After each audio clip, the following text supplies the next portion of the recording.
Hello, English 46A students. I'm going to try to do a quick video in which I only talk about one or two poems. Okay, so here I'm going to start off with Thomas Campion's My Sweetest Lesbia from the Elizabethan Miscellany. It's on page 521 in our 10th edition of the Norton. I'm going to be looking at my notes from the 9th edition just because I've already written them down there. Okay. And those of you who have the 9th edition, I know it's a few of you, it's on page 1017. Okay. Thomas Campion's My Sweetest Lesbia is a translation and amplification of a poem by the Roman poet Catullus. Okay, this was quite common. Most of our poets, most of our male poets were certainly learned in Latin.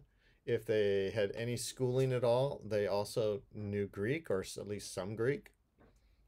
And so it was quite popular, and this will occur on and off throughout English literary history, to draw upon classical authors, and particularly Latin ones or Greek ones, depending on the movement and the generation and all that sort of stuff. Okay. Now, I actually went and sought out Catullus's poems in part because of Thomas Campion's poem. I was impressed, moved, interested enough to actually want to read Catullus himself. And I turned to translations, other translations of Catullus. And eventually I learned enough Latin to read Catullus in the original for a while. Okay, I've lost my Latin unless I pull out a dictionary and I get a pencil out and things like that. I can do a little bit of that still, but, you know, it's been a while. Okay. Part of my point is that, you know, reading one thing can lead to another thing. And certainly in my case, to me, it's an unending sort of circle or chain of literature in which, you know, if this is good, let's read something else and reread. Okay. Now, My Sweetest Lesbia is also a poem that works in 3 stanzas. It's 18 lines long, and there are 6 stanzas for each, 6 lines for each stanza. Now, this doesn't mean anything in and of itself, other than that we have these 3 verse paragraphs, and we have the rhyming that goes on. And you might notice if you looked at those the first stanza, are rhyme words at the end of the lines. Love, we'd say reprove, but it'd be more like that. Love and reprove would probably rhyme it in Campion's day. Dive, revive, light, might. And if you go down the poem, me, be, move, love, again, that would have rhymed back then. Light, night. Ends, friends, come, tomb, they would have rhymed. Light, night.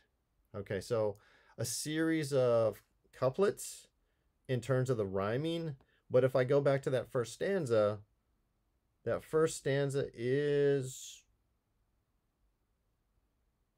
one full sentence.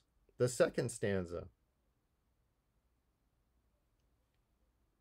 2 sentences. The third stanza, 1 full sentence. Okay, so the thought is going to go beyond the rhyming, so we don't stop at the end of the lines, and we don't stop with a rhyme word unless we have a period or a semicolon or an exclamation point or some emphatic marker. Okay. See, I would be doing this in class a little bit, probably with the board, and wanting just to remind you of some of the basics. That if you know, they're basics only if you've been introduced to them. If you haven't, they're not basics. It's new stuff to read. Okay. So, My Sweetest Lesbia. The name Lesbia has nothing to do with any connotations about, say, lesbianism, women loving women. It was just a common, not a common name, but it was a probably have a slightly high class connotation to it when Catullus used it, and Campion is picking it up and using it also. Okay. I've talked about carpe diem poems. Seize the day, seize this time, live, right? You only live once. That kind of a sentiment. This is also a carpe diem poem. And, you know, my sweetest Lesbia, let us live and love. Um, you know, um, that's what it's calling for. And there's the great darkness of death, and there are the little lights that we have within us, and that's going to be the recurring metaphor or conceit that gets presented here. So I always start off by reading things aloud. My sweetest Lesbia. My sweetest Lesbia, let us live and love. And though the sager sort our deeds reprove, let us not weigh them. Heaven's great lamps do dive into their west, and straight again revive. But soon as once set is our little light, then must we sleep whenever during night. If all would lead their lives in love like me, then bloody swords and armor should not be. No drum nor trumpet peaceful sleep should move, unless alarm came from the camp of love. But fools do live and waste their little light, and seek with pain their ever-during night. When timely death my life and fortune ends, let not my hearse be vexed with mourning friends, but let all lovers rich in triumph come, and with sweet pastimes grace my happy tomb. And Lesbia, close up thou thy little light, and crown with love my ever-during night. Okay, so we have this poem which says, there's a certain wisdom in the world that makes fun of people who live for love, but they're wrong. We are the wise ones. We are the ones who make the best use of this time. Okay? So, my sweetest Lesbia, start with a compliment. Let us live and love. Okay, it's a seduction poem, in a sense, right? And though the sager sort, the wiser ones, our deeds disapprove of, talk bad about our actions, let us not weigh them. Let's not pay attention to what they say. Supposedly they're the wise ones, the sage ones, but let's not give their opinions any weight. And then here's a comparison. Heaven's great lamps, the sun and the moon, do dive into their west. They set in the west, but they also rise every day, and straight again revive. Contrast signal, but soon as once set is our little light. We don't compare to sun and moon. We're just individuals. We have a little light. And once that sets, oh no, we're dead. Except it's softened here, because then must we sleep whenever during night.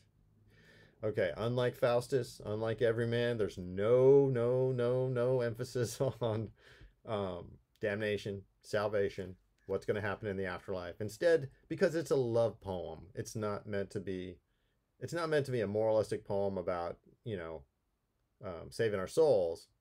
This is a very human poem about how we spend our time now, and that love is well worth it. Okay, so the idea of death here is softened into a sleep. We're going to get sleep and death presented to us in many of these poems that we're reading in the next couple of weeks. Okay. Now we shift away from what those sager sorts say to the idea of, well, we could live in war or we could live in love. If all would lead their lives in love like me, then bloody swords and armor should not be. If everyone was as devoted to love as I am, we would have no place for war. There'd be no aggression. So again, this is presenting a counter to what many in the world would say. Okay. No drum nor trumpet, peaceful sleep should disturb. So no drum or trumpet would disturb peaceful sleeps. Okay, here's one of those inversions where they put the verb at the end of the sentence. And I'm hoping you can juggle that enough so that you can understand that. It's not normal English word order. It was a little looser back in the day. And poets felt that they could do this. I mean, especially because in Latin, you can put the verb wherever you want. It often shows up at the very end, unlike English. And so if you've studied Latin, you're used to this sort of word order. Those of you who come from a different first language base, maybe your language isn't so fixed on word order, and maybe you can loosen up and this can work for you. All right.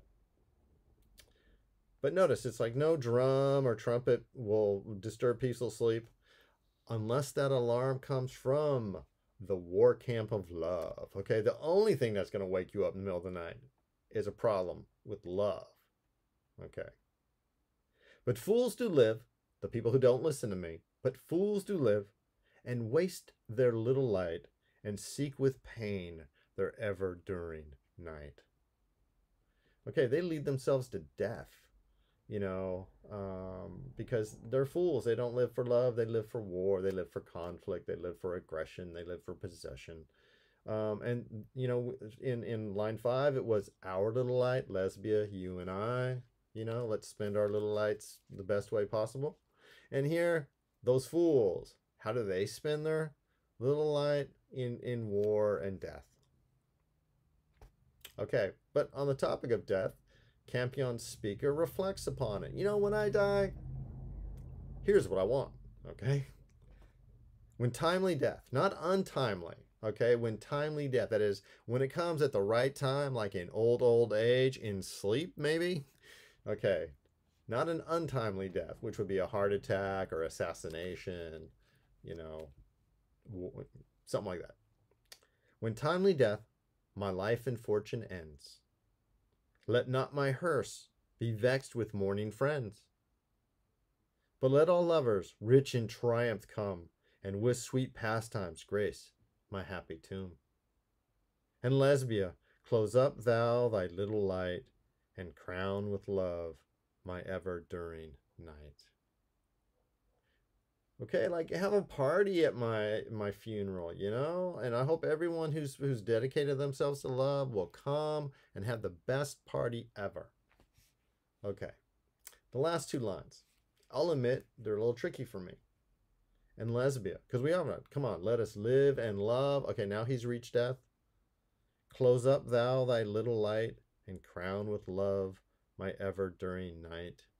Close up that little light. And almost like, does he want her to die too because he's dead and she should join him in the tomb and sleep? I mean, are we in a Romeo and Juliet now kind of a thing?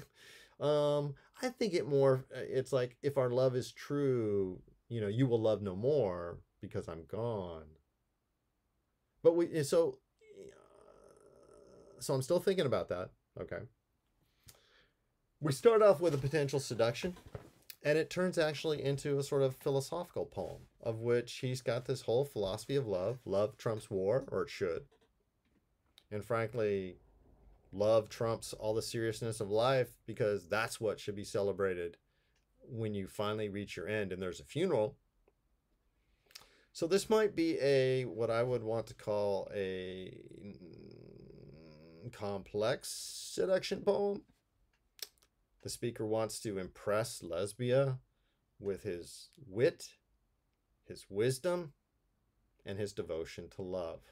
Okay, so it's not just a one-off, like, we're gonna die, let's have sex, which we'll get to those poems, as I think I told you. Okay, let's see, how long is this one? Oh, 13.5 minutes. I think I better stop for now. Okay, that was Thomas Campion's My Sweetest Lesbia, according to Matt Duckworth.